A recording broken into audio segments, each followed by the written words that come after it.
Merci. Moi, c'est Dr Ndiaye Fally Diop, le médecin-chef de district sanitaire de Guédiawaye. Très bien. Revenez un peu sur cette belle initiative de Rotary Club. Merci beaucoup. Donc, nous sommes là pour la cérémonie de réception de la réfection du poste de santé de Golfe Sud, qui fait partie d'un des postes du district sanitaire de Guédiawaye.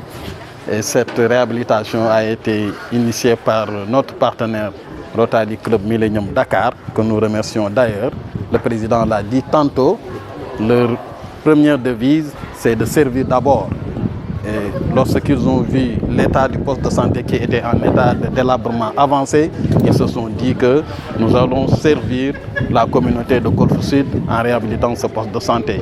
Et ils l'ont fait sur un montant de plus de 10 millions. Non seulement ils ont réhabilité, mais ils ont aussi donné des équipements et ils ont donné aussi un lot de médicaments de plus de 500 000 francs. Donc c'est l'occasion pour nous véritablement de les remercier au nom de toute la communauté de Golfe Sud. Merci. Très bien. Mais maintenant, cette réhabilitation coïncide avec l'hivernage. Comment faire pour éradiquer certaines pathologies comme le paludisme, la fièvre, etc. Effectivement, cette réhabilitation coïncide avec la période d'hivernage. Les années passées, le poste de santé sointait même comme on le disait. Et que si le poste de santé sointait, ça serait très difficile quand même de prendre en charge les patients qui fréquentent ce poste de santé. Mais cette année, on a visité le poste de santé, on a vu que la dalle a été véritablement faite. Les malades sont à l'intérieur, ils sont à l'aise et ça nous permettra de mieux quand même les prendre en charge. Dans le cadre de la lutte contre les pathologies hivernales, comme nous le disons, surtout le paludisme, on a des activités de lutte hivernale au niveau du département même, mais aussi en particulier au niveau de Golfe Sud. C'est en l'occurrence la sensibilisation des populations de dormir sous moustiquaires imprégnés. Ça, c'est la première chose à faire. Mais aussi de faire une fréquentation précoce des postes de santé pour un diagnostic du paludisme. Parce que les prestataires sont formés sur ce qu'on appelle le diagnostic du paludisme avec les TDR. Donc si la fréquentation est précoce, on peut prendre en charge de façon précocement si c'est un malade qui présente le paludisme. Et on a des médicaments qui sont véritablement très efficaces contre le paludisme.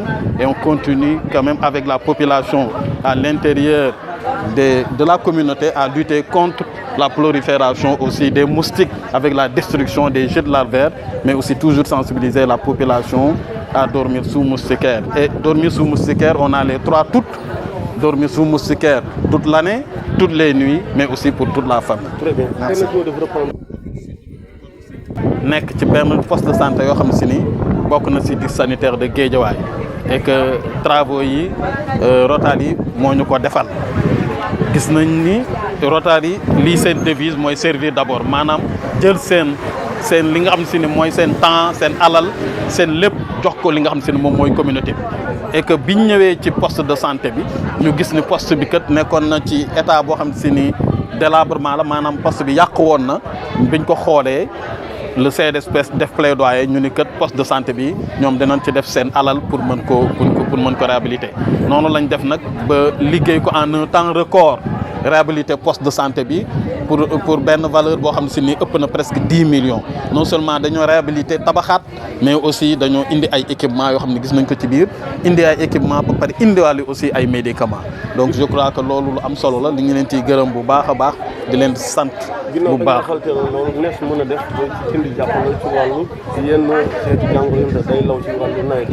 waaw gis nañ ni comme ci nawet lañ nekk nii gis nañ ni comme année yi passé poste de santé bi délabré woon na maanaam yàq woon na de telle sorte que bu tawee sax bàjjenu gox wax na ko sànq da daan sointé maanaam ndox mi da daan wàcc ci suuf malade yi fi daan fréquenté dañ daan am li nga xam ne si ni moom mooy jafe-jafe pour mën leen sax hospitaliser mais tey gis nañ visité nañ gis nañ fi ay malades yoo xam ne tëdd nañ amuñu benn problème ñi ngi ci confort ndax li nga xam ne si ni Rotary yi defal nañ ñu ko ci poste de santé bi. léegi nag loolu ci xeex jàngoro li la bokk parce que bu fekkee ni nit dafa feebar ñëw ci poste de santé mënul nekk ci bërëb boo xam ne si ni mën nañ ko fa faj wala mu nekk à l'aise loolu jàngoro ji du mën a faj. léegi nag li ñu defar poste bi bokk na ci li nga xam ne si ni mooy tax ñuy xeex jàngoro yi beneen bi mooy jàngoro yi nga xam ne si ni moom mooy gën a am nawet comme liñ naan siburoog yu mel noonu donc loolu dañuy continuer di sensibiliser population bi ñuy nelaw ci moustiquaire bu ñu leen continuer di sensibiliser aussi ñu leen di wax ni képp ko xam si ni yaramam tàng na aussi na teel a ñëw ci poste de santé bi ñi nga xam ne si poste bi nekk nañ fi formé nañ leen de telle sorte que bu ñu ñëwee danañ leen defal lu ñu naan des tests de diagnostic rapide su dee sibiru la ñu teel ko jël en charge. yokk ci aussi danañ dugg ci communauté bi bàjjenu gox yi relais yi aussi dinañ sensibiliser population bi ba li nga xam si ni yooyu fa la ñuy nekk di juddu ñu mën koo tuur maanaam destruction des gîtes larvaires fa yooyu di jure ñu mën koo yàqate ba nga xam si ni dootuñu am ndox buy taa ba yooyu di fa nekk.